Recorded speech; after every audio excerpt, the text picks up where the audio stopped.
Jangan lupa like, komen, dan subscribe channel YouTube TVRI Bengkulu dan nyalakan lonceng notifikasinya.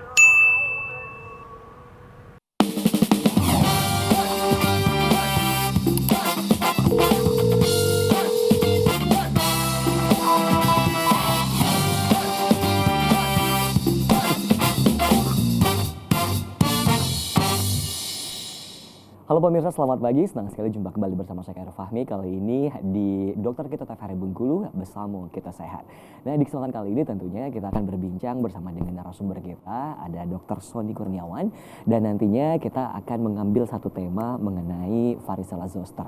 Nah, untuk varicella zoster ini tentunya mungkin pada saat kita masih kecil, masih remaja itu mengalami penyakit yang disebabkan oleh virus ini pastinya. Nah, untuk lebih jelasnya kita akan berbincang bersama dengan dokter di Dokter Kita TVRI Bengkulu, bersama kita sehat. Kita sapa terlebih dahulu tentunya untuk dokter kita di kesempatan hari ini. Halo dokter, selamat pagi. Selamat pagi. Sehat ya? Sehat. Widih, mantep nih. Nah, kali ini kita akan berbincang mengenai varicella zoster ya. Nah, ini kan merupakan salah satu penyakit yang disebabkan oleh virus. Nah, untuk itu boleh dijelaskan dulu mungkin apa itu varicella zoster dan penyebab lain sebagainya. Silakan. Oke, sambil berdiri ya. Boleh, silakan. Baiklah. Untuk di tema hari ini kita mengambil tema tentang varicella zoster ya. Benar tadi seperti yang disampaikan bahwasanya varicella zoster ini adalah penyakit yang diakibatkan oleh infeksi virus. Nah, mungkin teman-teman udah pernah dengar kali waktu kecil pernah mengalami cacar gitu kan. Bukan campak ya, tapi cacar air ya kan. Yang isinya air terus dipecahin jadi korengan gitu. Nah, itu adalah contohnya. Nama lainnya banyak sekali. Ya, ada yang biasa nyebut varicella zoster. Kalau di dunia internasional atau WHO bilang itu katanya chicken pox ya. Ya, ada juga yang monkeypox kan, ada chicken pox kalau ini. Terus kalau di Indonesia, kalau masyarakat kenal itu disebut dengan istilah cacar air. Nah, ini dulu yang harus dipahami. Kadang ada juga yang bilang, bedanya ke cacar api apa dok? Ya, nanti dijelaskan. Bahwasanya nanti kalau varicella zoster ini kumat lagi ya, kan dia dorman di saraf kita. Kalau dia kumat lagi dia bakal jadi cacar api. Makanya bermula dari air dulu baru jadi api nanti. Nah, di sini. Jadi secara umum virus yang mengakibatkan infeksi varicella zoster ini namanya virus varicella zoster ya. Tetapi virus ini mempunyai famili ya, namanya herpes virus type. Jadi banyak sekali. Mungkin kalau yang di 1 sama 2 herpes ya. Jadi herpes ini biasanya transmisinya melalui kegiatan seksual. Itu bisa di HHV1 sama HV2. Sisanya juga banyak. Dan yang paling parah apa? Di daerah Kaposi sarkoma herpes virus. Biasanya ini pada pasien-pasien yang memang mengalami imunodefisiensi. Contohnya siapa? Contohnya pasien-pasien yang punya HIV. Itu yang paling beresiko terkena Kaposi sarkoma. Itu. Jadi kalau misalnya varicella zoster dia di HHV3. Tuh, secara famili mereka sama, makanya secara wujud kelainan kulitnya dia akan tampak sama. Itu kayak bintil-bintil isi air. Cuma penampakannya yang beda. Kalau di herpes itu dia ada di daerah genital atau di daerah sekitar bibir. Tapi kalau dari varicella zoster dia di seluruh tubuh. Mulai dari bagian sentral ke bagian pinggirnya. Nah, ini dia. Secara saya bilang tadi bahwasanya ini adalah infeksi akut primer. Jadi yang harus dikatakan akut primer. Jadi ini baru pertama kali terjadi infeksinya akibat dari virus varicella zoster yang menyerang kulit dan mukosa, terutama berlokasi di sentral tubuh. Jadi pada dasarnya ini adalah infeksi akut primer ya. Jadi sebelumnya orang belum pernah kena. Ada yang masa kecilnya nggak kena cacar, tapi dewasanya kena. Ada juga seperti itu. Tetapi yang paling beresiko apa? Paling beresiko adalah ketika dewasa kena. Biasanya kejadian keluhannya lebih berat dibanding anak-anak. Karena kenapa? Pada anak-anak itu orang tuanya lebih sigap, lebih cepat dia nangkapnya. Karena apa? Biasanya keluhan bintil-bintil isi air langsung tahu. Tapi kalau orang dewasa kadang dianggap sebagai jerawat. Iya, apalagi di daerah wajah. Itu yang harus diperhatikan. Masa inkubasinya itu masa virusnya di dalam tubuh kita itu 14 sampai 21 hari dan penularannya itu melalui udara atau airborne dan kontak langsung. Makanya pasien-pasien yang punya varicella ini atau cacar biasanya akan dikarantina, tidak boleh bertemu keluarga dulu, apalagi keluarga yang punya sakit kronis. Karena kenapa? Karena imunnya tidak kompeten untuk melawan infeksi virus ini.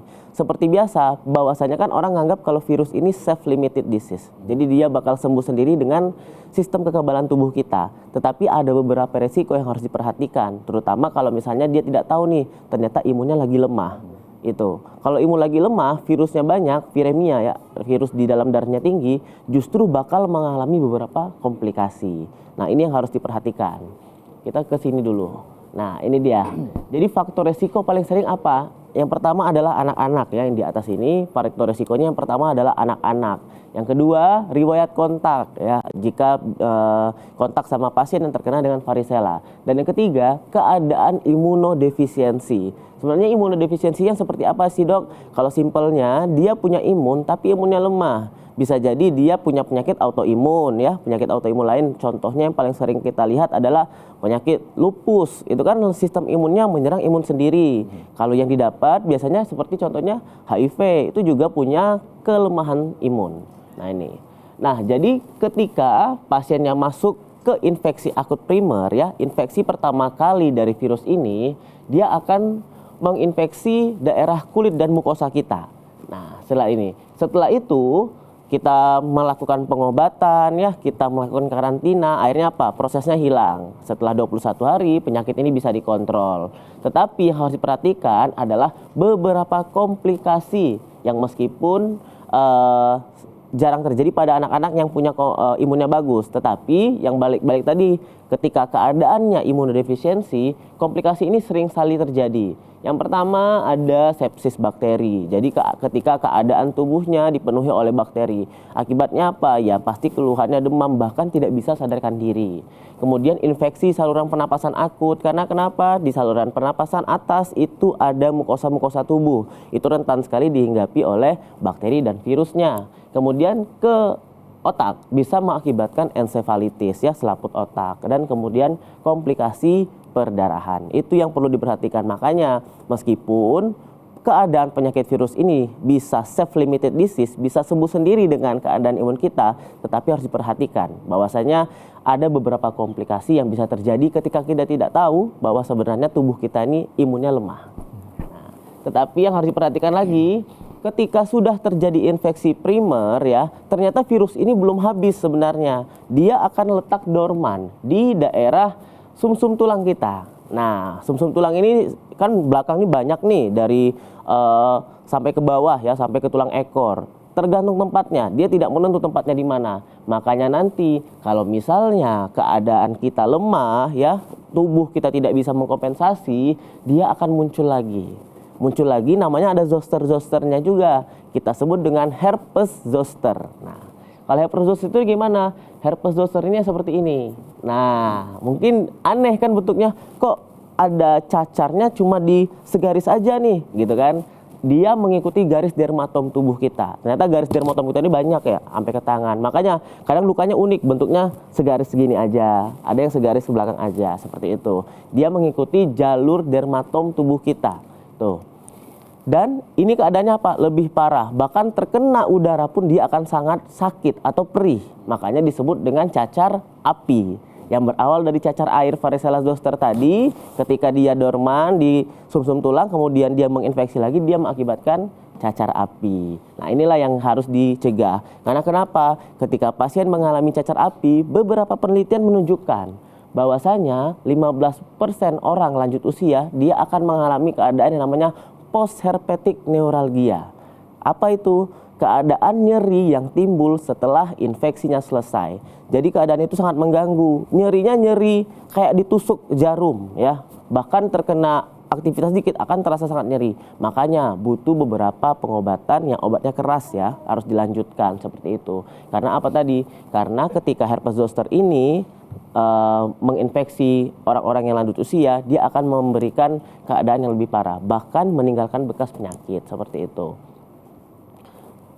Yang saya ingin tekankan lagi, jadi herpes zoster ini dia pasti menyerangnya orang dewasa. Karena kenapa? Sebelum dia jadi herpes zoster, dia adalah varicella zoster. Oke, baik. Dokter, sebelum dilanjutkan, kita akan jeda iklan dulu tentunya mengenai penyakit yang barusan dijelaskan. Karena ini merupakan penyakit yang familiar di masyarakat, karena sempat mungkin juga bakalan diidap sama anak kecil, dewasa pun juga bisa. Dewasa juga bisa. Nah, kalau gitu pemirsa, kita akan jeda iklan terlebih dahulu. Tetap bersama kami di Dokter Kita TVRI Bengkulu, bersama kita sehat.